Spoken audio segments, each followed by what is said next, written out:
Hello.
Hello.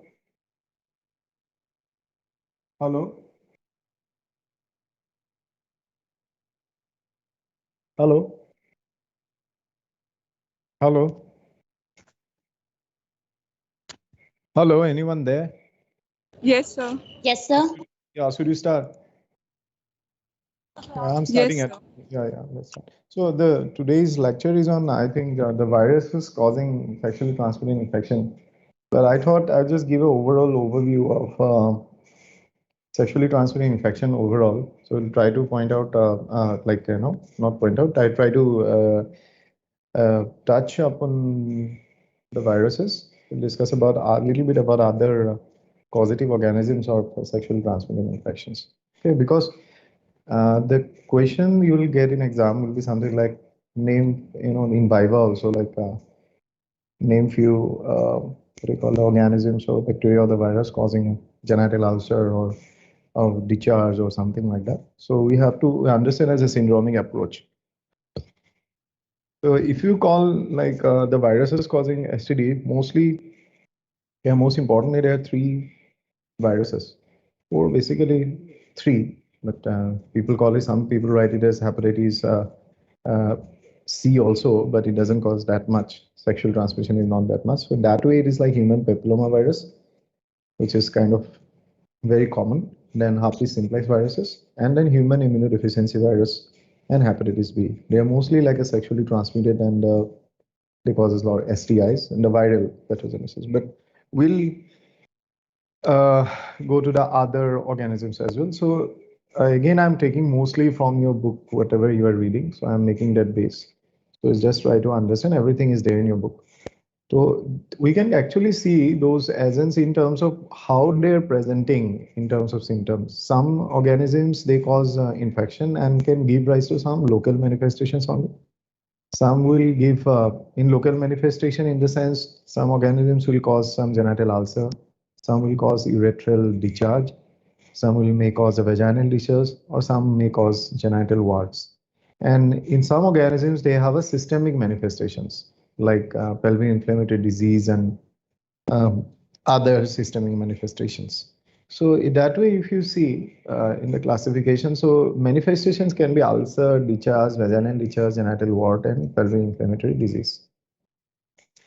To agent transmitted sexual route producing only systemic manifestation but do not cause any local manifestation that you already know is HIV. So here I'm not touching like how HIV is transmitted and everything. I hope you already had a class on HIV. So it's a very, very important aspect how the HIV is transmitted. What are different routes of transmission? Sexual route is one of the modes of transmission, as you already know. Look at the different agents of STI with local manifestation. We have trypanoma, herpes, Haemophilus ducrei, chlamydia, and Klebsiella granulomatis. And different names for it like syphilis. As you know, syphilis is caused by Trypanoma pallidum. They have syphilitic ulcers. I'll show you the photographs. Herpes will cause genitalitis is caused mainly ulcers, chancroid, lymphogranuloma venereum, and donovenosis also have very localized manifestations in the terms of ulcers and involvement of lymph node. So you need to understand chancroid is caused by which organism. You need to remember lymphogranuloma venereum. By now, I think we're quite used to these terminologies. And donovenosis is caused by Klebsiella granulomatis. So they cause different types of ulcers. But clinically, when you see the ulcers, these ulcers are kind of different from each other. The clinical presentations are very different. That is why the examination of these genital ulcers are very, very important because that they will give a clue to the diagnosis. How we'll come to know. Then there are agents which give rise to urethral discharge. Hello. अरे हाँ बढ़िया Hello. Finish कर इसे पहले पहले से finish कर location दोगे बंदू को Hello.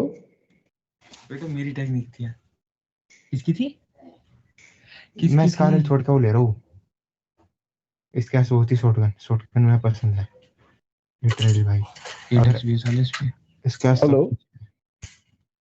एसकेएस की इतनी बढ़िया है हाँ ये एसकेएस लवर्ड है बंदा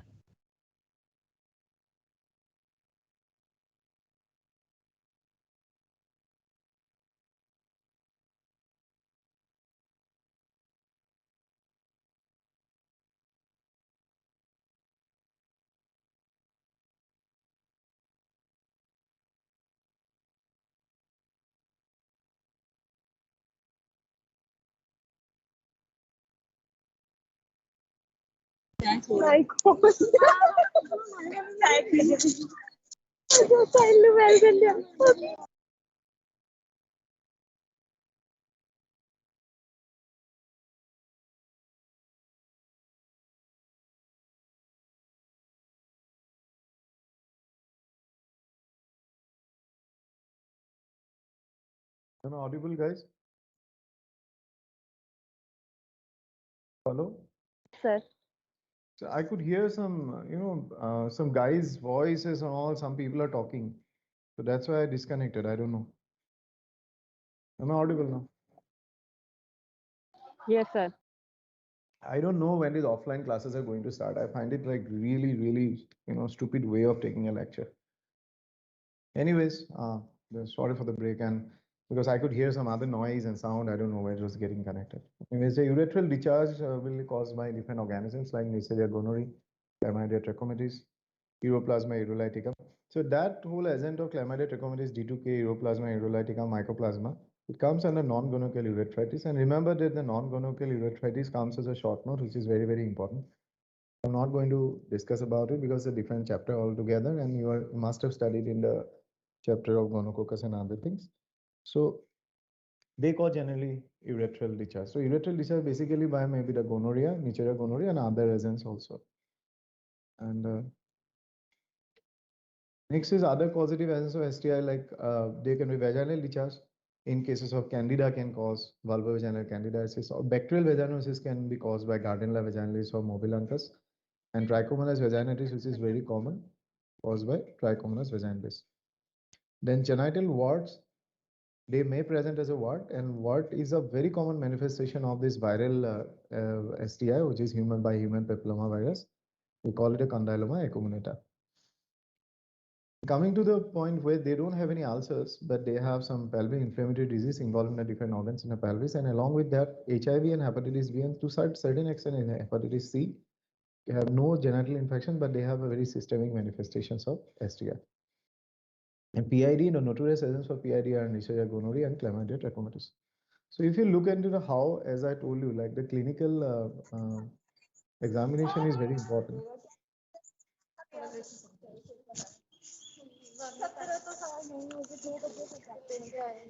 Guys, can you mute yourself?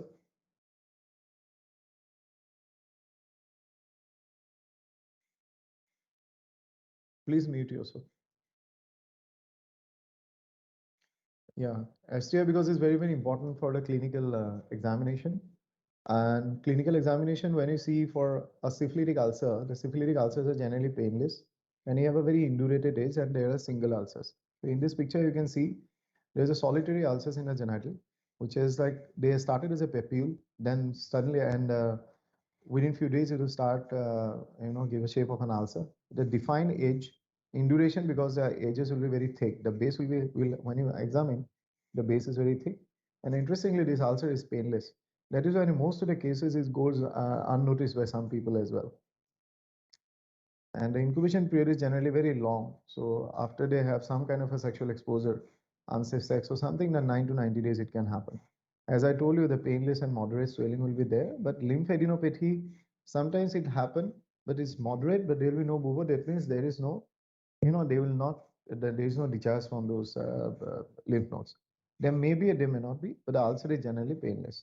Exactly opposite to this is a herpes ulcer with an incubation period of 2 to 7 days. In a herpes, you will have multiple ulcers like this, and they are going to be very, very painful. So when you have a picture of a solitary ulcer with a painless ulcer, with some history, you can understand that it's a maybe going towards a syphilis, not towards herpes, because herpes generally have multiple ulcers with which are painful in nature. And here also you'll not find any bubo, or there is some moderate amount of lymph node involvement. Chancroid, again, the chancroid ulcers are very painful. They may be single or multiple. So if you see the chart, so generally the painful ulcers are herpes and chancroid. Otherwise, the syphilis, LGV, and donovenosis, they are not painful. But again, you can differentiate between syphilis and herpes, but herpes generally multiple. And LGV, you have very painful and soft lymphadenopathy around, where in syphilis and herpes you don't get. And that's in donovenosis it is absent. What you call bubo, you get these bubos in LGV, but you're not going to get in syphilis. How you differentiate between the painless ulcers and chancroid is a painful.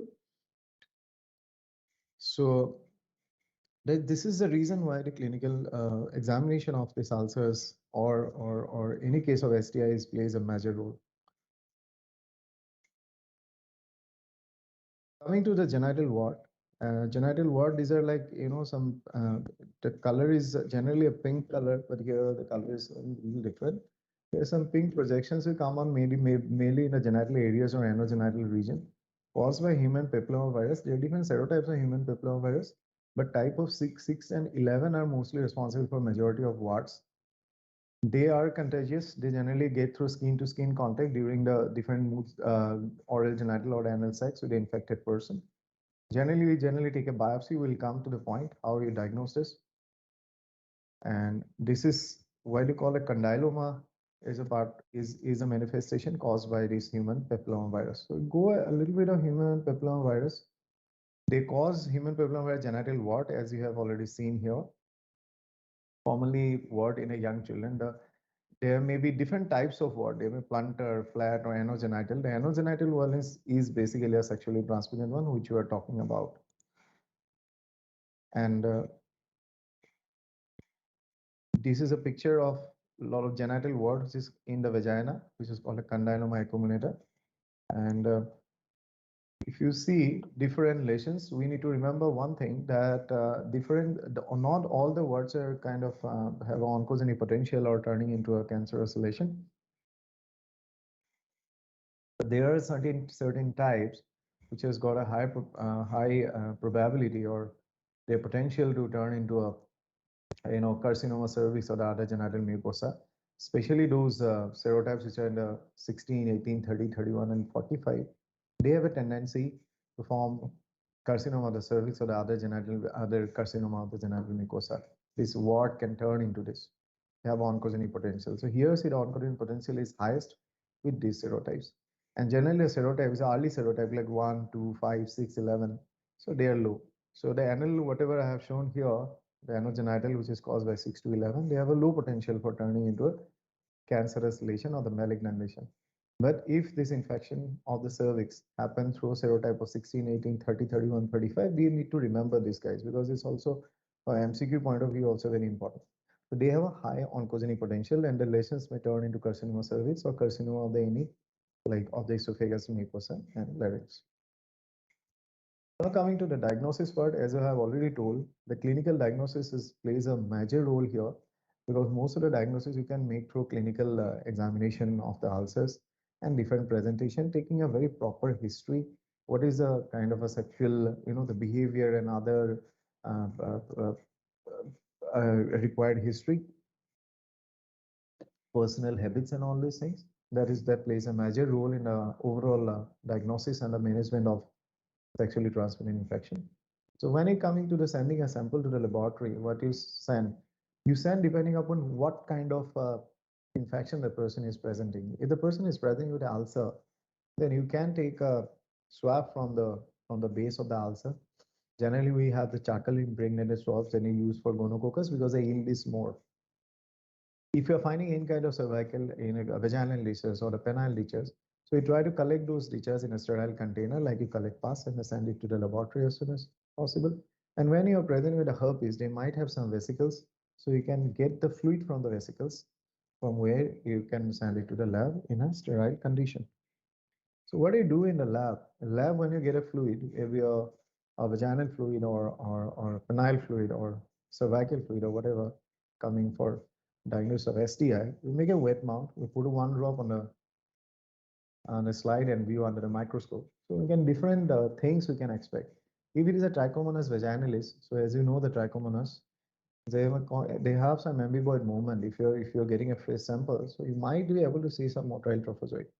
And if it is a kind of a candidiasis and the vaginal leeches you are getting, in that case, you might see different yeast cells. And when you do a kind of a gram stain also, you can see yeast as a gram-positive yeast cells, so you can very easily differentiate from gram-positive foci. And in the wet mount also, you can see yeast to the pseudohyphae in case of candida. When you make a gram stain smear, what are you expected to see? In a gram stain smear of a vaginal sample or vaginosis, so you can see clue cells. 1 second, I have a call. हाँ मुझे बोल मैं class ले रहा हूँ. जो 2 sample आपने बताए थे ना वो तो अभी लगे नहीं है क्योंकि जब वो आए तब कोई नहीं आज एक्सट्रैक्शन पे डाल दे या कल देने से भी चलेगा. अच्छा अच्छा चलेगा नहीं हाँ चलेगा, पर रिसीव कर ले, कल का पक्का दे देना. हो गई है ठीक है, कल का. So sorry. So in bacterial vaginosis, you are going to get clue cells. What are clue cells? Clue cells are nothing but a vaginal epithelial cells which are started with many different types of Mucobacilli. Generally, Gardnerella vaginalis gives this kind of presentation. Here you can see these are normal vaginal cell, which are under microscope. You see epithelial cells, normal vaginal cells.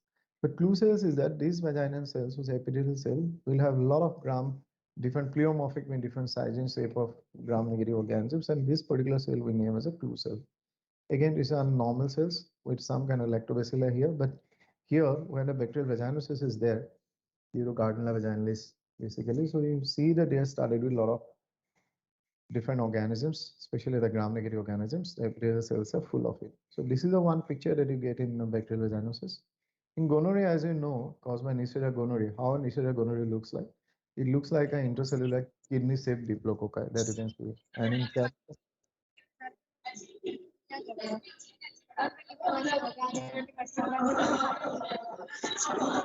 can you put yourself in mute, please?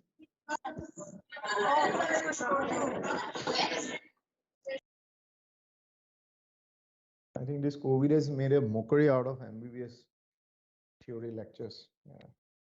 Candidiasis is gram-positive. In Candida, what you see at a gram-positive budding is you can see under the microscope. Clue cell we have seen. It's very important how a clue cell looks like and what is a clue cell. It can be a Viva question. So gram stain, in case of donovanosis, you can see Donovan bodies. You can see in case of Chlamydia trachomatis, you can see different inclusion bodies. In viral infection, you have different inclusion body, you can see. Again, it's a very important question, what are internuclear inclusion, intracytoplasmic inclusion body. In different viral infections, we have different types of inclusion bodies, which is there in the book, you have to remember. In case of syphilis, if you're lucky enough, if you have a silver impregnation technique and you can see under the dark field microscope, you might see all those spiral, the bacteria, spirally called bacilli, or it's called trypanoma. Culture for that, depending on what you are getting in a microscope, if you are finding it to be like uh, um, like shaping like a kidney shape bacteria you are finding. So you might like to get a selective media like thiomartin media for culture. Or if you're for Haemophilus ducrei, you need some chocolate agar with some antibiotics and on it. And in a viral causative agent is a viral. If you are getting some kind of a bubo or if it is present in more like LGV, lymphogranular venereum. So we'd like to do some culture in a McCoy cell line because obviously it will not grow in the back in chocolate or blood agar. So we'd like to have a cell line for that. And if you're getting some gram-positive organisms or you see some pseudohyphae, you are seeing some yeast cells, obviously you'd like to culture it in a Seborrhous dextrose agar. And in case of herpes simplex, same as a chlamydia, we'll try to take cell lines, monkey cell lines, or Vero cell line, or McCoy cell line. So this is for the culture thing. And for serology, as you already know, so for syphilis, the most important test we do is a VDRL test or RPR. Again, I'll not go into detail of VDRL and RPR because we'll be discussing in the, I think already you have discussed in the chapter, how this, what are the specific tests for syphilis. So there's a non-specific test of syphilis. They come as a short note, they come as a long question also, laboratory diagnosis of syphilis. You need to understand each and every test which are specific and non-specific and the pros and cons and the difference between RP and VRDL. It's a very, the favorite question of the examiners also in exams. In molecular tests, we have different molecular tests available for the PCR depending on a different target genes. You have, you name it and you have it nowadays. You have a whole STD panel kind of a thing where you can target different conserved genes of the different organisms like Trypanosoma pallidum, Haemophilus ducrei, Chlamydia trachomatis, and gonorrhea. Different genes are there because they are mostly the conserved genes, and here we are targeting these genes against which we can do a real-time PCR for that. And I'll not go into detail, but mostly we use third generation cephalosporin, and azithromycin is like a kind of a wonder drug coming up. And sometimes now after the exposure and the syndromic approach also, they like to use azithromycin because ceftriaxone is an IV drug. May not be, the patient may not be very compliant towards that, but azithromycin 1 gram and 500 mg tablets are very easily kind of, give it to the patient, and it works wonder towards like, uncommon organisms like Chlamydia trachomatis also. So here are the most important part in the treatment is that you have to treat both the sexual partners because one may be having the symptoms and other may not have, but that doesn't mean that the other doesn't have the disease. The other partner may have the infection, not showing it. This is the last slide, guys. You don't have to shout. If you're attending class, have some decency and you can put yourself on mute. Already is I find I'm not interested in taking online classes because I have to take, that's why I'm taking. So please don't make noise. This is the last slide. So in that case, the treatment, you really need to do a lot of counseling. You need to understand, you need to take history because you might be, both the partners may need treatment and the treatment may be a long-term treatment. So this is what in short. So what I'll give emphasis here is to remember what are the causative organisms. Along with that, if you can remember this this chart which is there in your book, that will be very, very helpful. Because once in a long run, when you become a clinician, a person coming, you become a dermatologist or something, only this thing is going to help you. Painful ulcer, painless ulcer, along with the history, how you proceed further for treatment as well as for diagnosis. I think that's a pretty short lecture and that's for the day. Thank you so much for your kind attention. Thank you.